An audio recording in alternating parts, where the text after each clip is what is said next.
What's up, wall fans, common sensors, and of course, podcast consumers? Welcome to the video feed for another exciting edition of Common Sense Sundays with Go Tell It to the Wall, hosted by me, of course, your absolute favorite podcast host, the one and only Sean O'Rourke. This is the first episode of 2023, so of course we've got a lot of pent-up holiday hiatus stuff to get into. That being said, let's get right into episode 95. Who want you three, go tell it to the wall. Tell it to the wall. Go tell it to the wall. Tell it to the wall.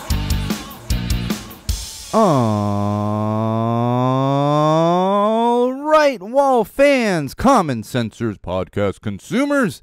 Welcome to another very exciting edition of Common Sense Sundays with Go Tell It to the Wall, hosted by me, your absolute favorite podcast host, the one and only Sean O'Rourke, and this is episode 95. And in fact, this is the first episode of 2023. I hope you all had a great holiday time, whatever holiday you celebrate, or if you don't celebrate any of them, if you just had some relaxing time and stayed warm. I know it's been a little colder than usual here in California. But we are back after a couple weeks off, as per usual every year, and we got a lot of great stuff to get into. But before we do that, we always kick things off with our social plugs. You can keep up with us before episodes, during episodes, after episodes, whenever you so please, and you can do that in multiple locations. One of those would be facebook.com/GoTellItToTheWall. That's right, facebook.com/GoTellItToTheWall. That's our official Facebook page.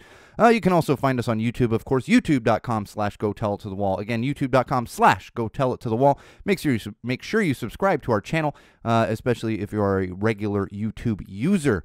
And then don't forget my own personal Instagram account, which is at SoCalSean, SoCalSean, at SoCalSean. That's actually seeing a lot of action lately, simply because of the amount of photo shoots that we've been doing, and I still have a giant backlog of it. So if that's something you're interested in, or you're a regular Instagram user, make sure you're following me at SoCalSean on Instagram. And then, of course, do not forget about SeanO'RourkeLive.com. That's right, SeanO'RourkeLive.com. That is your one-stop shop for anything and everything that is Go Tell It to the Wall, Common Sense Sundays, and, of course, myself, the one and only Sean O'Rourke. On there, you're also going to find links to our Patreon campaign. If you want to support us financially, every little bit helps, and we're really looking to expand into a lot of things over 2023. I've been having a lot of discussions about bringing in guests and all kinds of other things. So if you want to see more of that happen, please help us out on Patreon. If you don't want to become a patron, you can help us out by picking up some Common Sense merch. The merch website links directly from SeanO'RourkeLive.com. Pick up some Common Sense t-shirts, mugs, sweatshirts. I don't know. There's other stuff on there. There's all kinds of crazy stuff that you can get on the merch website. Again, linked directly from SeanO'RourkeLive.com. Now, I know this is the first episode of 2023, and we do have a lot to get into, and this probably isn't going to end up being true, but I'm shooting for a slightly shorter episode, and I'll be honest, my workload has increased drastically over the past month or two, and that is only because of Sean O'Rourke photography kind of coming to the forefront yet again. This is something that I used to do years ago, pre-podcast and pre-Go Tell It to the Wall, but I've just kind of fallen into it yet again with lots of shoots and lots of photos to sort through. So I've been spending my nights after the kid goes to bed sorting through and editing photos from shows and from promo shoots and all kinds of good stuff. So possibly a shorter episode. This is not going to be a regular thing. I just have a lot to catch up on, to be honest with all of you. All right. Now that that's done with, let's get into some digital trends. All right, these are things happening across the social platforms, things I might find interesting, things I think you might find interesting, things that are funny, and things that are, of course, revolving around common sense a lot of times, because that is the central theme here at Go Tell It to the Wall. And, of course, Common Sense Sundays is right there in the name. So one of those things that and this was funny, and I really enjoyed it. And if you haven't seen it, there's a few different ones out there, but it's the Nobody Likes You When You're 23 meme, of course, referencing 2023, the year 2023. And for those of you not aware, this is actually a Blink-182 lyric from their Enema of the State album, which came out in 1999. This is a meme 24 years in the making. And finally, we had the payoff as of midnight on New Year's Eve. And it's funny, I'm scrolling through Facebook right after midnight here on the West Coast. So it's like 3 a.m. in the East Coast. And it's one of the first things I saw. And I was like, yoink, sharing that bad boy right now. So put that out there. and like I said, of course, I shared it right away, and it was quite hilarious. So maybe you don't find it as hilarious as I do, but I have a feeling we'll be. And it's funny because then, as the days rolled on, I was like, oh, there's another meme. Oh, there's another meme. And I always say, don't beat the memes and the trends to death. But I can honestly say that I posted that bad boy like within minutes after midnight. So I wasn't one of the ones contributing to beating it to death, and I genuinely laughed out loud with it. All right, speaking of memes, George Santos memes. This is the congressman that was recently elected. And we don't get into a lot of minutia of politics and stuff. He's a Republican. Shocking, I know. But for those of you not aware, we've come to find out that he basically just lied his ass off on the campaign trail.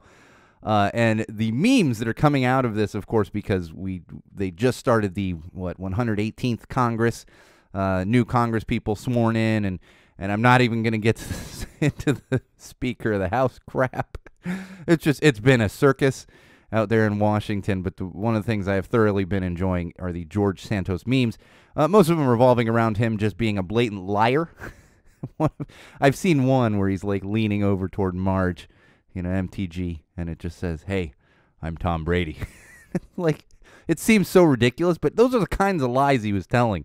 And it just seems like nobody likes him on either side of the aisle. It's just, regardless of your political affiliation, you can't look at this guy and be...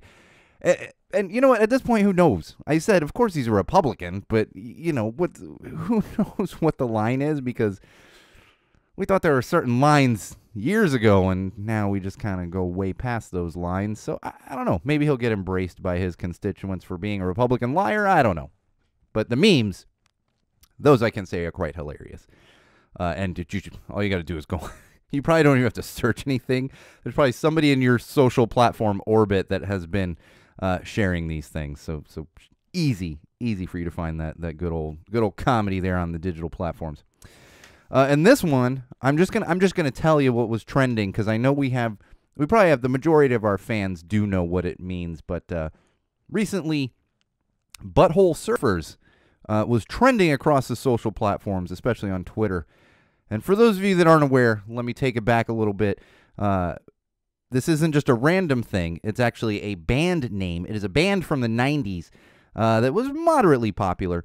I was never a huge fan of theirs. They did have a couple singles that got, radio play, and they had couple MTV music videos and stuff. And their name really doesn't speak to the kind of band they are, because it really doesn't have anything to do with what they're doing. But this came up because somebody said, what is a band name that if you went, it would be really weird if you went to their concert and their band name was literal. So now you can see where that came from for those of you that weren't aware. Butthole Surfers. Yes, it was an actual band name.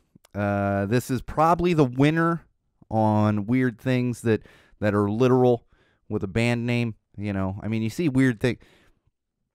I haven't been myself, but I know people have been to Gwar shows. That's weird, but the Gwar name, But I don't even know what a butthole surfer would be. But it'd probably be weird to be at a concert of literal butthole surfers. And I will tell you a funny story. I can't even remember how it came up when I was a teenager, in the 90s. And so I don't know if it was a music video or something, and my mom walks in, or somebody said it. Maybe it was on the radio. And oh, butthole surf. And my mother's like, "What is that?" And I said, "Oh, it's a band name." And she would not believe me. She's like, "No, it's not. Who's going to call their band Butthole Surf?" Nope, it existed. You can Google it. You don't have to fact check it. I can tell you they existed. I was there for it. But yeah, probably the winner on this, most literal band name, how weird it would be. I can't remember exactly how it was worded, but and I also imagine people that don't know of them as a band scrolling through, trends on Twitter or whatever else, and they're like, "What?" If I didn't know it was a band, I wouldn't be clicking on it. I got to be honest. Who knows what that's taken you to. But for those of you that maybe didn't know and were afraid, you can click on it. It's funny. It's just a weird, funny band name from the 90s. All right, moving along here.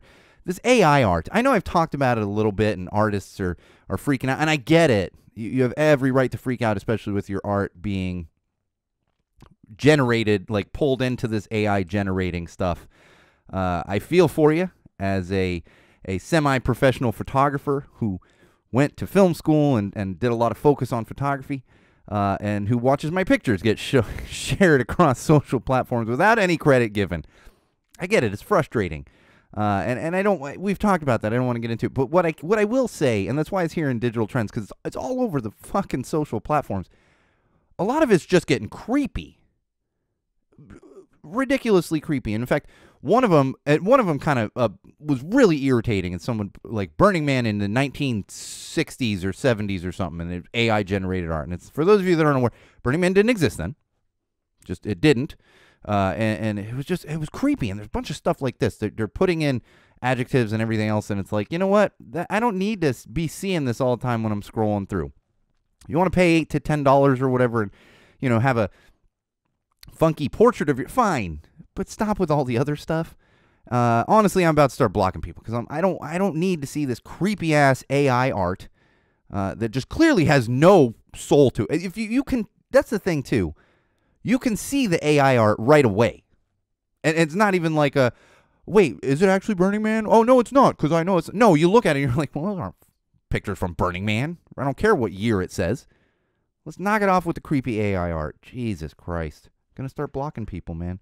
I don't want to see it. I just don't want to see it. If you're into it, that's fine. I don't want to see it every other scroll through on my Facebook or Twitter or anything else. It's everywhere. Just leave the AI art alone. And in fact... That's the funny thing, is people are paying like $10 to do this, and I guess it gives you a bunch of photos. This is not something I'm putting my money toward. But you can probably find an artist who will do a quick caricature for you that's actually going to have a little bit of feel to it instead of this computer-generated stuff. Maybe spend a little bit more, but not much more. And it's going to be well worth it. It's not only supporting someone else, but you're getting actual art instead of this AI art. This is coming up. And this is hitting my other industry as well, because for those of you that have been longtime listeners, I spent a lot of my career in media marketing as a marketing manager and grassroots event promotions, stuff like that. So a lot of that was media planning and marketing plans and stuff like that. Now the AI is being used to write that stuff. And I saw recently somebody said their client decided to not rehire them or re-up their contract because they said, well, no, I have this AI that can write all the stuff you wrote, but can you come back at a lower rate, take the AI wording, and make it sound better? And it's like, I'm sorry, what? What do you mean? No, that's not how this works. So I feel for everyone. It's got to stop. All right, hashtag not my king. We're not talking about LeBron James here. We are, in fact, talking about the King of England, King Charlie out there. This should always trend. That's the thing. If you've listened to this podcast over the past few months, you know my feelings on the British monarchy. I am Irish American. I grew up with certain thinking on it, my family being from Ireland, and you're not going to change my mind on that. And as far as I'm concerned, abolish monarchy. We're going to talk more about this later. But hashtag not my king is currently trending. And, of course, a lot of that's coming out of England and the UK. All right, one more here for you. In the digital trends. Hashtag vaccine death. Also, hashtag immediate death. This is something I was not really aware of until this past week. And we're going to talk about it more specifically when in next segment in mental health. But it's essentially more vaccine misinformation. Anti-vaxxers just completely jumped on it this week, like I said, because of what happened within the NFL on Monday night. Not only is the misinformation disgusting, but it makes it extra disgusting when people are using a tragedy and trying to weave it into their own narrative, which is essentially what was happening this week.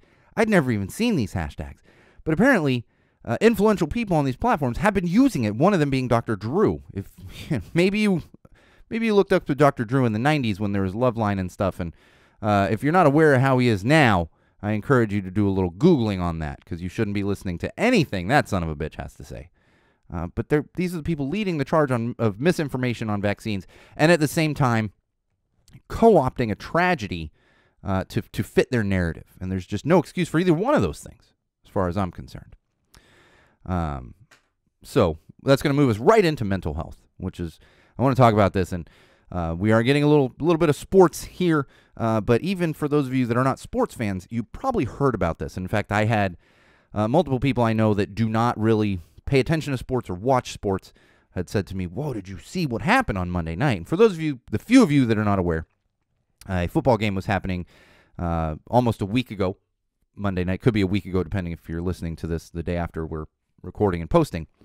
And a player for the Buffalo Bills went to make a tackle.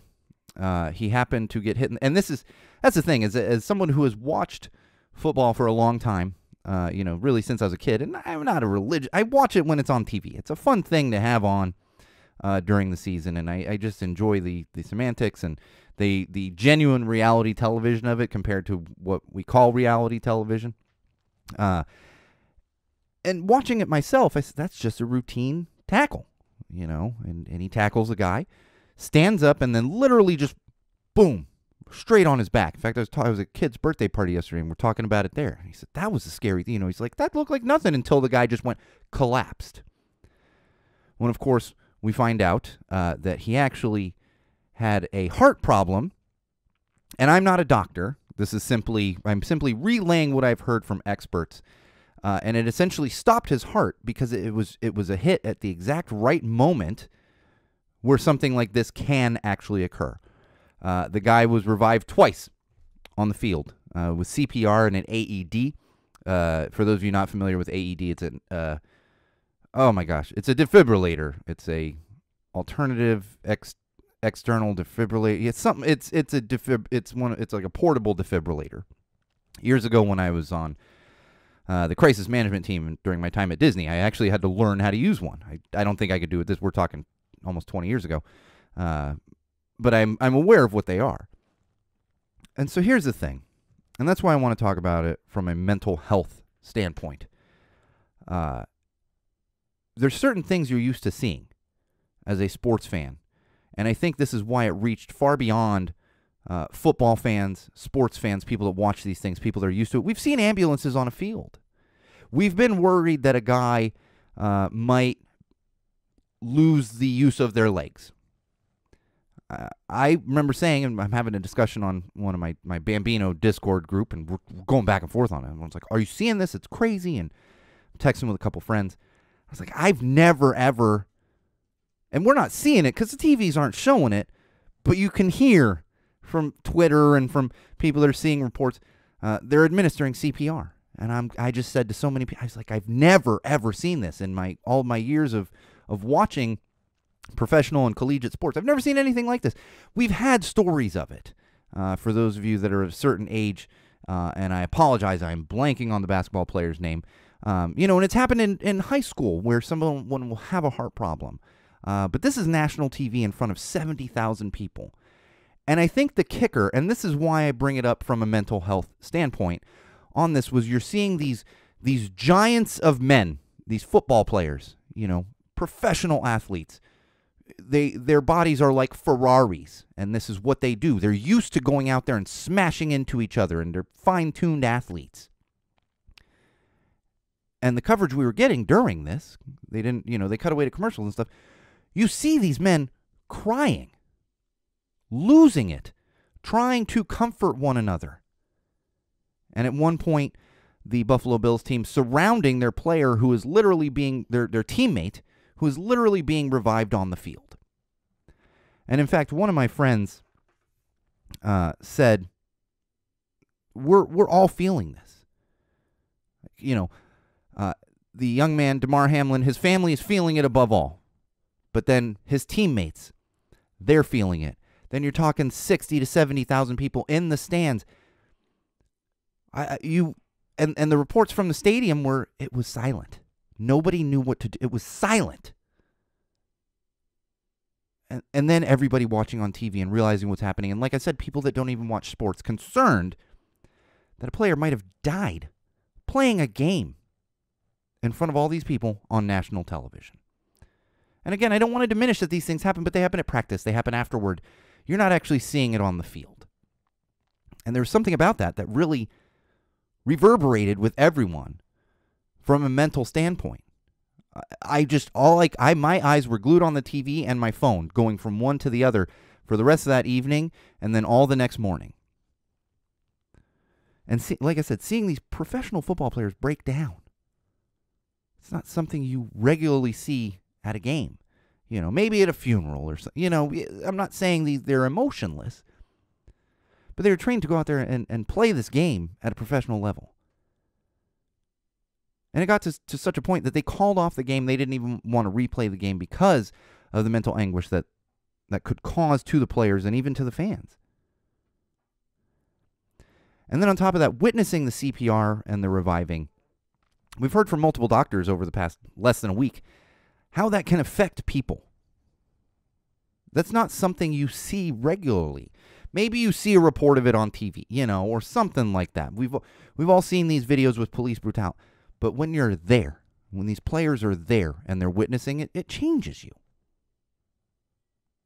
And I'm happy to see that, because I think 25 years ago it wouldn't have been like this. There has been an outpouring of mental health support for players. They have made resources available. There has been just an enormous outpouring of support from fans and people that aren't even fans, but they're just fans of humanity. In fact, Damar Hamlin had a charity with a $2,500 goal to give toys for kids. Last I checked, it was at, and this was a day or two ago, it was at like $7.5 million. Everybody's donating to it. I can't imagine the struggle for those that were present there, because it takes a toll on you. And like I said, we've all experienced death to an extent. And I'm sure, as I talked about during the holiday episode, I think it affected me a little extra because my father was just having issues. We thought we were going to lose my father the week before Christmas. And you realize how precious life is. And in fact, I'm not someone who prays. I grew up Catholic, but I'm not someone who prays now. I meditate. I like to send out good karma and good vibes. I found myself praying on Monday night and Tuesday morning. And I noticed that with a lot of people. And I think prayer gets such a bad rap because of Christian extremists and other things like that. But if it gives comfort to people, what's so bad about that? As long as you're not trying to make everybody pray, there's nothing wrong with that. We all have different ways of reaching out to whatever it might be, to the universe, to God, to whatever you believe in. And there's nothing wrong with that. I found myself doing that. And that's not something I usually do. But like I said, if it's comforting, it's a good thing. And most importantly, I think everyone is remembering, we get these reminders now and then, how precious life is. This is a professional athlete. And fortunately, he's doing well now. He's able to talk. They have found that his brain function is in fact intact, because what happens is when you're not getting oxygen that long, you can possibly go brain dead. So we are getting good news out of it. But the fact that we have this 24-year-old professional athlete, just that split second, how it can just change so dramatically. So hold your loved ones close. Know that life is incredibly fragile. And I hope everyone out there that maybe is dealing with something like this or has dealt with this, that you can come out on the other side stronger. Because you just never know what's going to happen. I mean, like, even my father, he had pneumonia. Oh, he's in the hospital. This is the best place for him to be. And a couple days later, it's really bad. And then fortunately, he came out on the other side. But you just never know. My father-in-law, who was hit by a car, fortunately just fractured his knee. But you get hit by a car, who knows? These are all things to remember. So take care of yourselves out there, Wall fans, common sensors. It's difficult. Especially at this time of year when everybody's stretched so thin and stress has been rampant, and you just got to remember how precious the little things are. And so keep those things in mind. All right, let's move along to some positive news. I mean, the positive news is that GoFundMe for Damar Hamlin, his charity, and the fact that we know that he is going to live. We don't know the absolute quality of life, and it's not important at this moment. We don't know if he's ever going to play football again. But the most important thing is that he is still alive, And there's been such an outpouring of support from, and one more thing on that before we get on to positive news.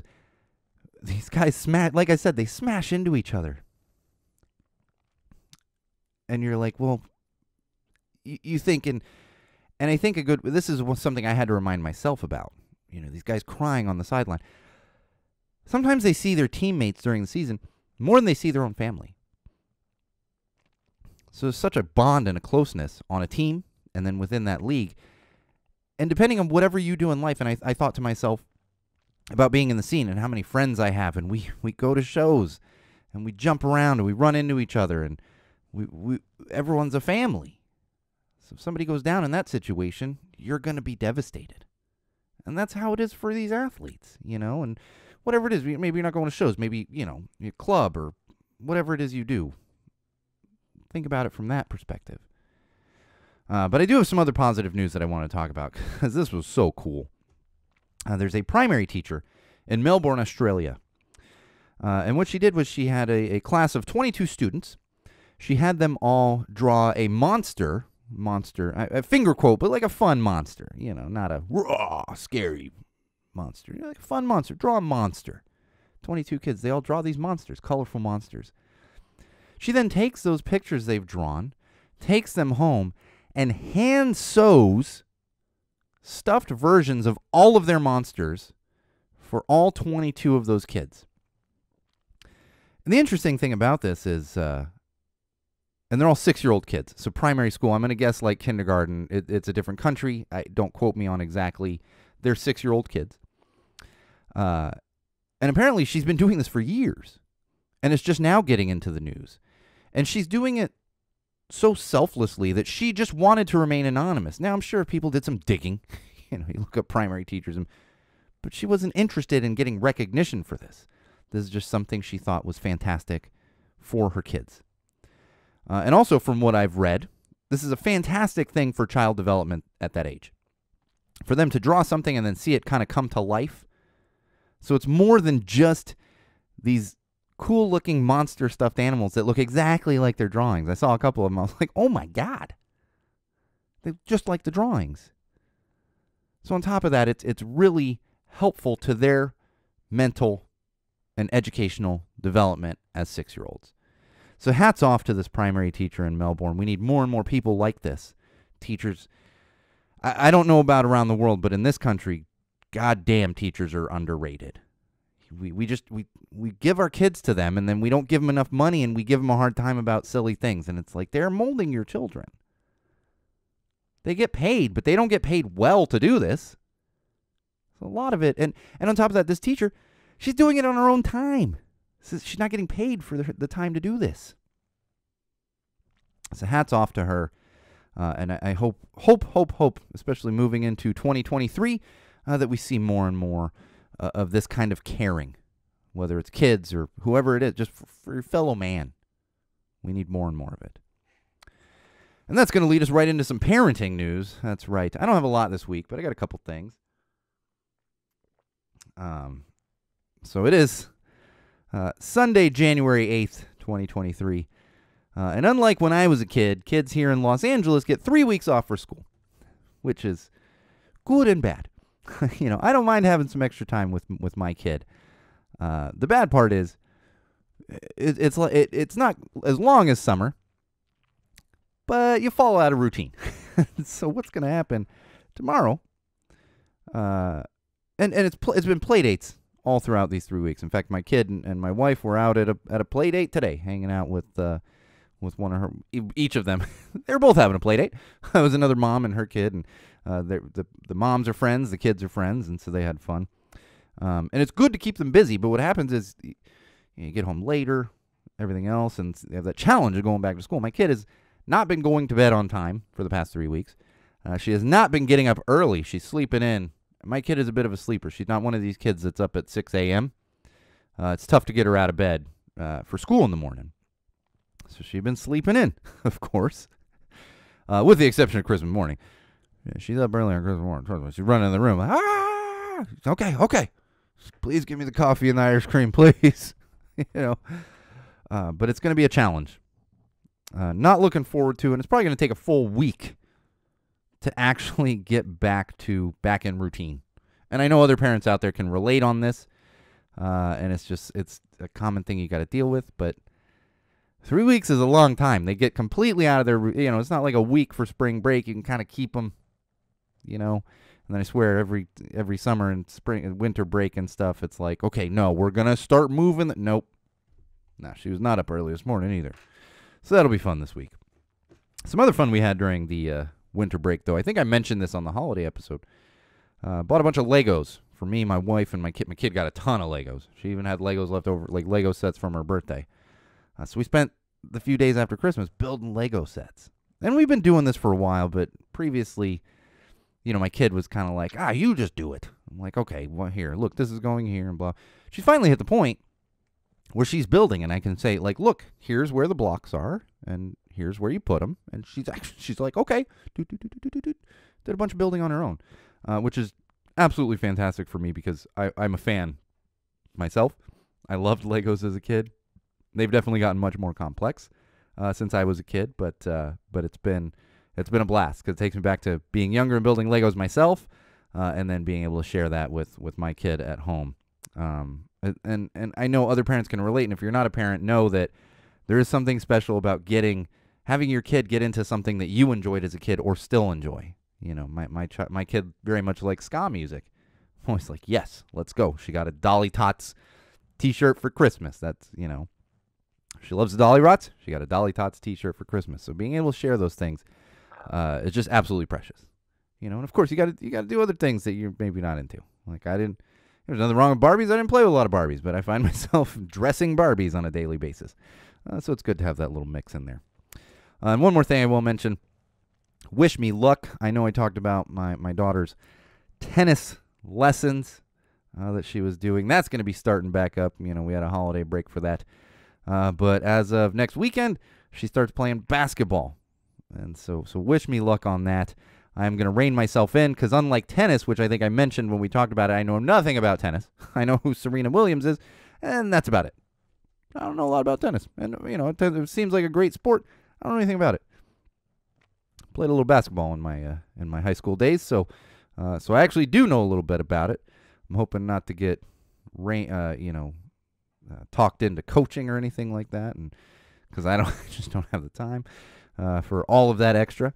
But it should be fun. And buckle up, kiddo, because just getting all the activities. That's what you got to do. Is just you run the kids without exhausting them, run them through, and then kind of see what they like. And my kid very much likes a little bit of everything. She's playing sports, she's doing dance, all these things. It's just one thing after another. But it's part of development, and that's part of parenting, and that's part of being a kid. Is trying all those things out.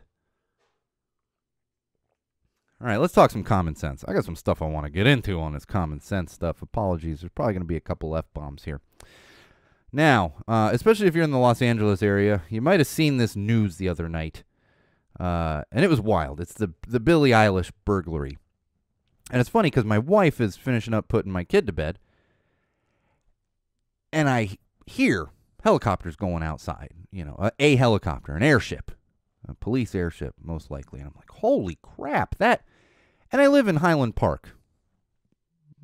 We get airships coming across, But I'm like, holy crap. And this one had me walking out front. And I look down the street, and I've never seen a police airship this low. This thing was like buzzing houses. It's just right there. Like, oh, my God, don't chop a roof while you're doing this. I look down, and I'm like, wait a second, is that light shining? And I got a neighbor who's a friend about a half block away, and I'm like, oh, no, is that his house? And then I'm standing there, and I'm looking a little closer, and I go, oh, man, that's the Eilish house. It's like, that's why that helicopter's so low. It dominated the news while it was happening. And in fact, the police response was utterly ridiculous. And the reason I put this in common sense is if you ever needed proof that wealthy people get a little bit different treatment, this would be it. I've never seen such a response to a possible burglar. From what I have read, the family wasn't even at home at the time. Unbelievable police presence for one dude. They ended up catching him. Here's the thing. Like I said, I live in Highland Park. There's been people shot in the neighborhood. In fact, a couple years ago, there was a kid unfortunately shot and killed like a half block away. There was nowhere near the response for somebody being shot. And not only from police, but after a while, I'm like, okay, I think they got the guy now, or maybe, and I'm like, I'm still hearing extra helicopters. I go outside and I look up. I'm like, what are they doing? Oh, no. That's KTLA. And I look in the distance. I'm like, well, that's either CBS or ABC. And I'm sure Fox was running around somewhere. Like, really? We got. This is what we're doing? You got nothing else better to do? No, but it's because the Eilish house. Give me a fucking break. I'm all for protecting people, but if anybody else somebody could have been home and being burglarized at gunpoint, and they're not going to get that kind of response from the LA Police Department. I know that for a fact. I've seen it. So let's do better. Common sense says you don't get special treatment. And honestly, maybe everybody needs that kind of police response. I don't know. But I know I wouldn't have gotten that. And I know none of the other houses in the neighborhood would have gotten that. But because of the name, ridiculous police response. Give me a break. Speaking of give me a break, oh man. I think this just recently happened, and I'm seeing stuff like popping across social platforms. I'm like, what is this about a 6-year-old good guy with a gun or something? Well, let me tell you, if you didn't hear about this, there's a 6-year-old in Virginia who shot their teacher. Yep, shot their teacher. Wasn't an accidental discharge or anything like that. No, specifically brought a handgun to school to shoot their teacher. This is in Virginia. Let's talk about grooming for a minute, huh? We have an entire side of the aisle, conservatives, so concerned about grooming from drag queens and from LGBTQ rights and all this other bullshit that they spout off, which is, of course, 100% inaccurate. I mean, I'd rather have my kid with some drag queens than a fucking 6-year-old from Virginia who shoots their teacher. So they're all up in arms about this, but go on social platforms and look at some conservatives, the photos they share. Young children with gigantic guns, posing with guns. And you know me, how I'm not saying take away all the guns. What I'm saying is nobody needs weapons of war. And honestly, if you want to teach your kid to shoot, that's fine. Don't glorify it. Don't make it possible for them to bring it to school. But when you see pictures of children with machine guns posing for Christmas photos with these gigantic weapons of murder, that's grooming. 100% grooming. We got to do better. But they're going to spend their time complaining about drag queens, about entertainment and equal rights. They have a problem with that, but they don't have a problem with all these fucking gun nuts running around. Give me a break. Speaking of nuts, this guy, I hate talking about this guy, but I got to bring it up again because he's all over the news. And I just another warning. Andrew Tate. Thy name is toxic masculinity. He was back in the news. He was feuding with, oh my gosh, I'm blanking on the young lady who's an environmental activist. I'm going to kick myself after I'm done recording. I'm like, oh yeah, that's her name. I'm just having a little bit of a brain fart here. But the important thing I want to talk about is this is a poster child for toxic masculinity. And I've mentioned it before because we've had teachers come out and speak out against this. Teachers of young boys, and we're talking boys because girls, you know what? I'm just going to say it. Girls tend to be smarter when it comes to these things. Young girls, adult women, they tend to be smarter when it comes to these things. They're not going to get brainwashed by some asshole who's just spouting toxic masculinity. We've had teachers talk about this. How boys are in the classroom quoting Andrew Tate, treating girls, their classmates, female classmates, like shit because Andrew Tate says it's okay. So I implore you, if you are a parent, if you're a teacher, if you're around kids, specifically male boys, make sure that they are not watching, listening to, having anything to do with that human shit stain that is Andrew Tate. Nothing he says is good. Nothing. There's not an ounce of common sense that comes out of that son of a bitch's mouth. So please, I implore you, keep your children away from Andrew Tate. Oh, Southwest. Oh, you all heard about that. The holiday travel, it is crazy to begin with. And then, of course, we had the snowstorm that hit the Midwest and East Coast, and that snarled holiday travel, air travel. I'm sure road travel as well, for Christ's sake. I mean, I know even here in Southern California, the Tejon Pass was closed because it gets real icy and snowy up there. And trust me, I've been through there when there's snow. In fact, just like 10 years ago, I was, I think it was one of the last times I was going through there with snow, and I got just ahead of the police escorts when they were going to close it all down, and I'm white knuckling it. Thankfully, I'm in an SUV, but just snow out of nowhere, and you're like, well, shit, I was in LA an hour ago. What's going on here? But then, of course, you add to that Southwest and what they did. And I haven't looked into this enough to understand. My understanding is it was a computer issue. They couldn't handle the amount of things going on, the amount of flights, whatever it might have been. The important thing is I think Southwest needs to make it right somehow. People were out thousands of dollars for plane tickets. They couldn't get car rentals. They're stranded in airports. People were stuck in airports for a week at a time. Let me tell you, that's not fun. And like I said, holiday travel is stressful to begin with. I did it for the first 19 years of my life. Now, those first couple years, I don't really remember, but as a teenager, holy shit, it's madness. And I remember my father. And that was more of a weather thing, but we used to be sitting in San Diego, getting ready to head to Chicago, and it's like 5 degrees in Chicago with a negative 15 wind chill.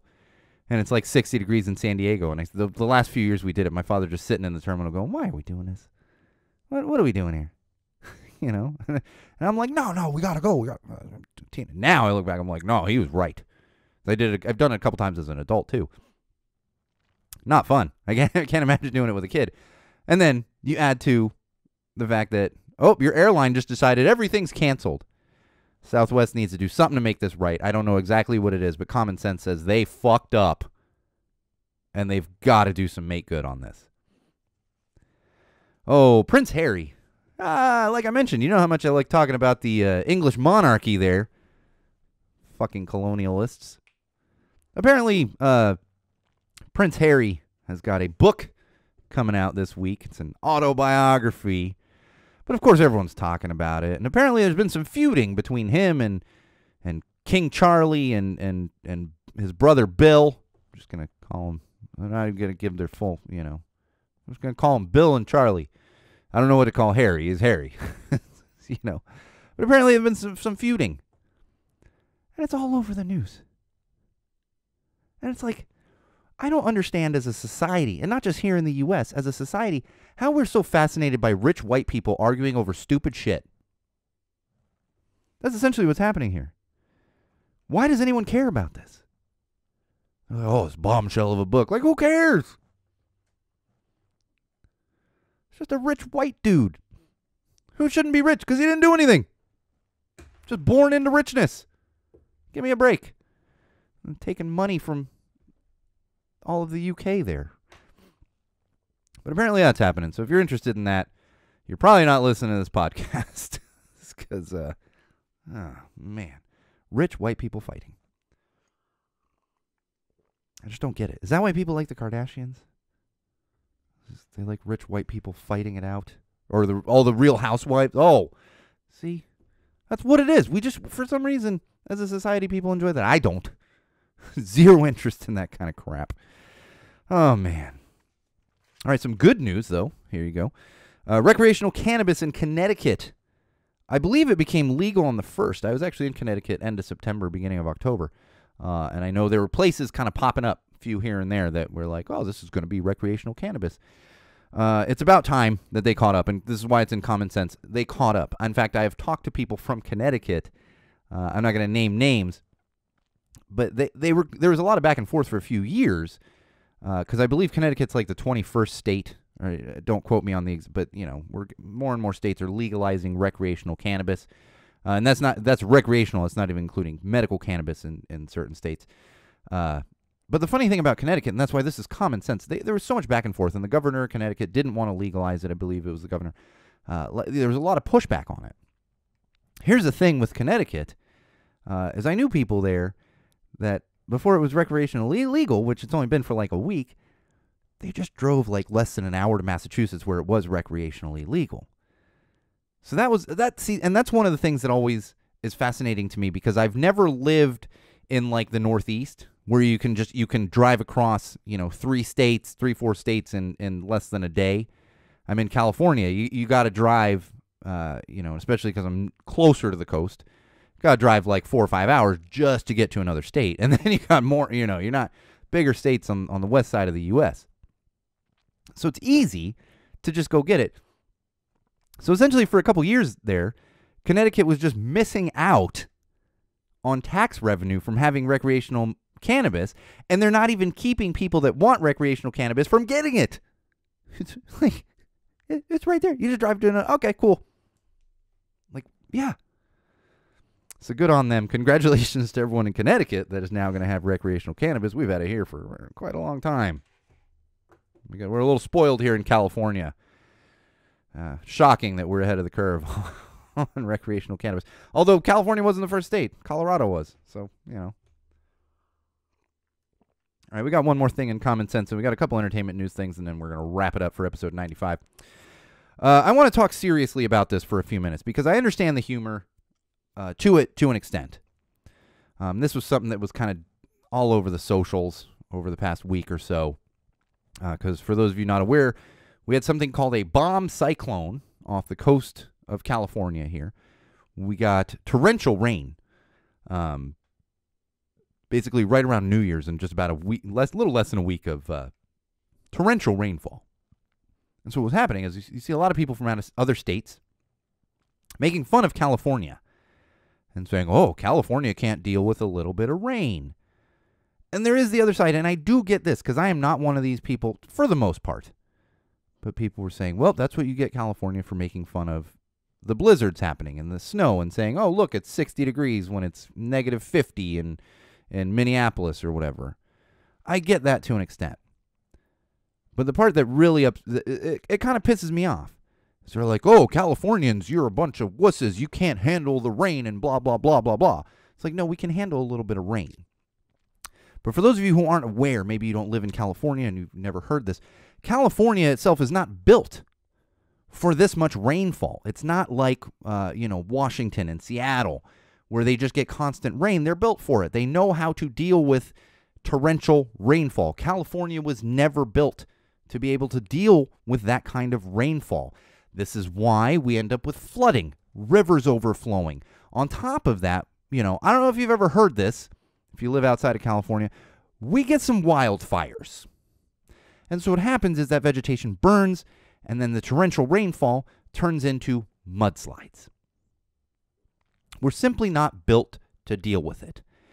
And I was thinking about this as I'm seeing all these things float across social media and stuff, and they're like, oh, stupid California, oh, blah, blah, blah, blah, blah. It's like, okay, you don't like California, you don't have to live here. That's fine.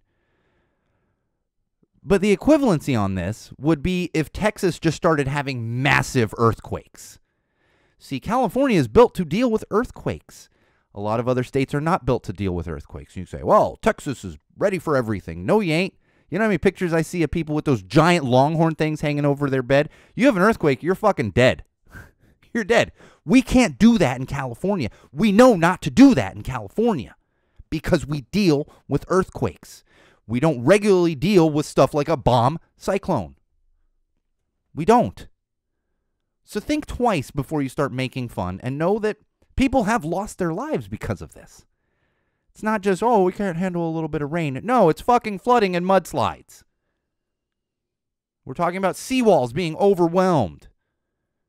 It's not just a little bit of spring rain. So think about that. All right, let's talk some entertainment news here.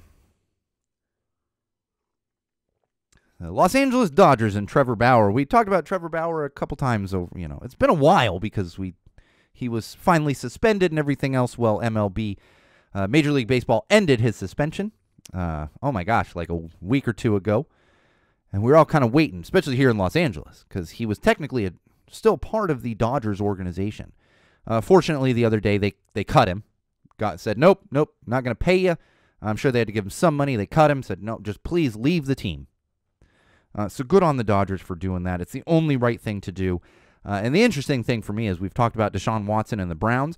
Compare what the Dodgers did to what the Browns did with Deshaun Watson. This was one woman. He was not found guilty, but we know there was some truth to what's going on.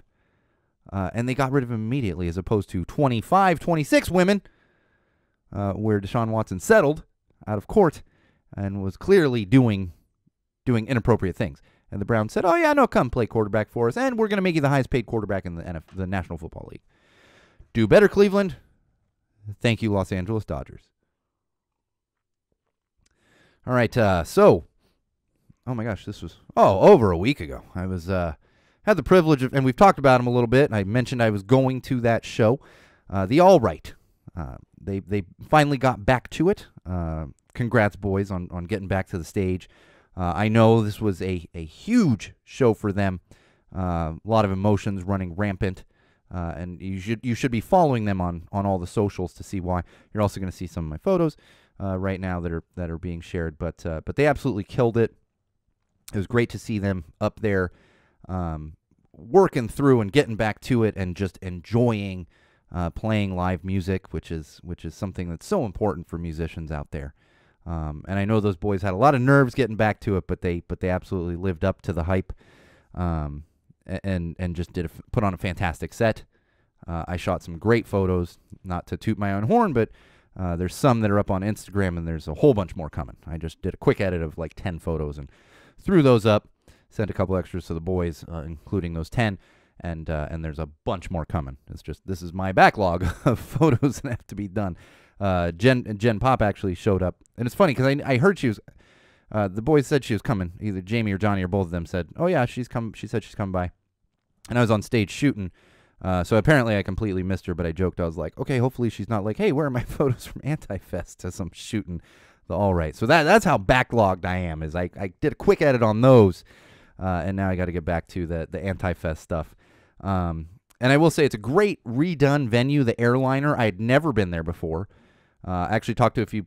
Not only the All Right, but a couple other people that have played there before, and they said it's definitely a little nicer now, and they've done a great job with and I don't have anything to compare to because I'd never been there. My wife had been there years ago, so I'm eager to take her and see like what do you think but from what I can hear, they've done a great job with redoing the venue. You got to love an upstairs stage and venue.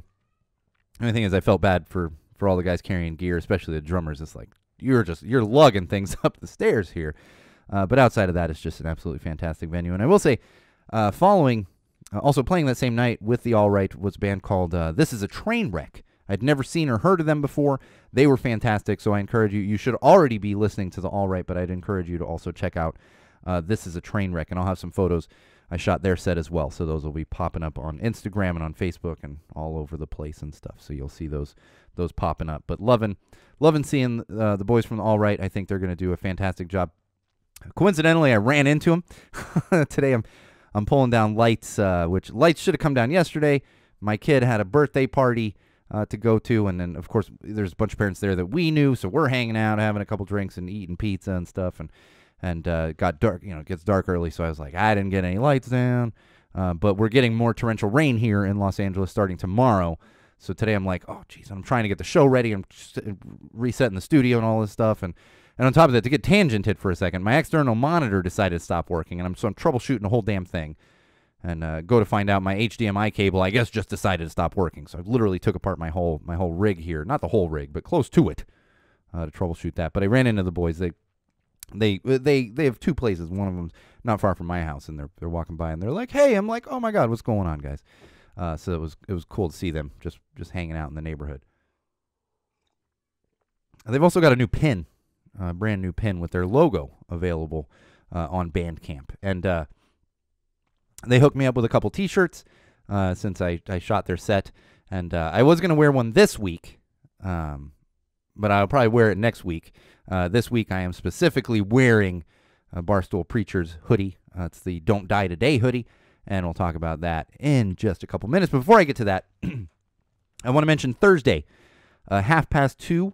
They're playing South Bay Customs. I believe there are still tickets available. It's going to be a really fun show. I've never been to South Bay Customs, so I'm eager to go there and check it out. I am hoping to shoot it. I need to talk to Tara and see if I'm able to just go, or I need a pass or whatever it is. I'm obviously ticketed. I will be there regardless, but you might see me there just hanging out. You might see me there shooting some photos. Either way, if you run into me and you haven't gotten any stickers, I'll throw some stickers your way, say what's up, tell me how horrible the last episode was, tell me how great it was, whatever you want to do. I will be there, and like I said, hopefully shooting too. All right, one more thing I want to leave you with. For those of you that aren't already fans, or if you are and you aren't aware of this, the Barstool Preachers, we've talked about them. We love the boys. Love all those guys. Love Zombie Teeth, Paul Smith. I along with a couple of other admins, I run the Barstool Preachers fan group on Facebook. And we talked a few months ago about how they're now on Pure Noise. They released a new song, and that's why I'm wearing my Don't Die Today hoodie. Don't Die Today will be a song. We haven't had it released yet, but it'll be a song on the new album. The important thing is the pre-order for their newest album, Above the Static, is happening January 12th. So in 4 days, the pre-order will go up on Pure Noise. We will most likely share this within the Go Tell It to the Wall page on Facebook. It'll definitely be posted to my own news feed and stuff. And, of course, it'll be all over the Barstool Preachers fan group if you're already in there. And I bring this up because make sure you pre-order right away. They're going to have some special edition vinyl. Don't Die Today will be one of those songs. We don't have the exact release date on it, but you can get your hands on a pre-order because they're going to have a bunch of special edition. In fact, they are doing Instagram Lives. They've been doing them for about a week, every day leading up to the pre-order going live. And today, TJ happened to show a glow-in-the-dark variant of the vinyl, and I think they're only going to have about 200 of those. So make sure you mark your calendars for June 12th. Be ready to get your pre-order in there. And if you're if you're a Barstool Preachers fan and you're not part of the fan group, make sure you search it on Facebook. It's easy to find. You'll see me in there as an admin, obviously, because we have gotten news from TJ and other guys in the band that they're going to do some special stuff for us in the group, especially if you are going to pre-order anyway. So if you're not in the group and you're going to pre-order, make sure you join the group before you pre-order, because you might get some extra info, some extra free stuff, some extra cool stuff. Either way, it's going to keep you completely up to date on everything that is Barstool Preachers. And you also get some fan, more, there's a lot of fan interaction on the boys' own page, but we have a lot of fun in the fan group there. It's a great little community. So make sure you join. Make sure you're following Barstool Preachers. And make sure you mark your calendars for that pre-order on January 12th. Above the Static. I can't wait for this one. We've heard a couple songs off of it. Excuse me. A couple songs off of it, but I cannot wait to get the full experience of the full album when it does finally get released. And I'll be getting my pre-order in on the 12th. I want that freaking glow-in-the-dark one. I told TJ, I was like, admins of the fan group should have first crack at the glow-in-the-dark variant, please. We'll see if I get my way on that. Who knows? All right. That is going to do it for us. And I forgot to check before I came in. Like I said, I am wearing the Don't Die Today hoodie. This one came out a couple years ago. I should have checked before I came in. I don't know if they're still available on the merch website for Barstool Preachers. There's all kinds of great merch up there. Or if you're eager to get some new merch, know that there's new stuff coming along with the album release. We've got confirmation of that from a couple times, but definitely this morning. Well, I say this morning. It's evening for the boys because they're in England. It's morning for me because I'm in California. But we have gotten confirmation. New T-shirts, new hoodies, new hats, new beanies. All kinds of great stuff coming your way. So make sure you're following for all those updates and checking back on their merch website for when that stuff goes live. And Pure Noise. I believe the pre-order will be on Pure Noise because that is their newest record label. All right, like I said, that's going to do it for us. Before we go, don't forget to follow us on all the social platforms, depending what you use. One of them will be facebook.com/GoTellItToTheWall. That's our official Facebook page.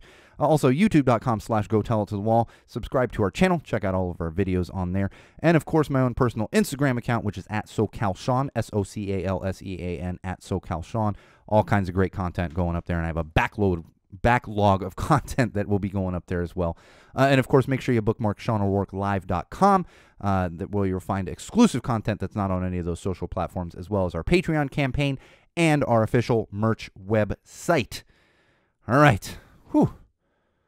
I get a little exhausted when I come back after a hiatus. I think I'm going a mile a minute because I haven't done this in a couple weeks, and then I'm like, wait, what? Forget what words I'm supposed to say. So on that note, this has been. Oh, and we should be back next week, same wall place, same wall time. I don't see any schedule conflicts over the next couple weekends, but we'll see. That could change. Until next time, this has been episode 95 of Common Sense Sundays with Go Tell It to the Wall, hosted by me, your absolute favorite podcast host, the one and only Sean O'Rourke. And remember, until next time, wall fans, common sensors, podcast consumers, no matter what you do, no matter who you're with, no matter where you go, and especially no matter why you are doing it, always use common sense.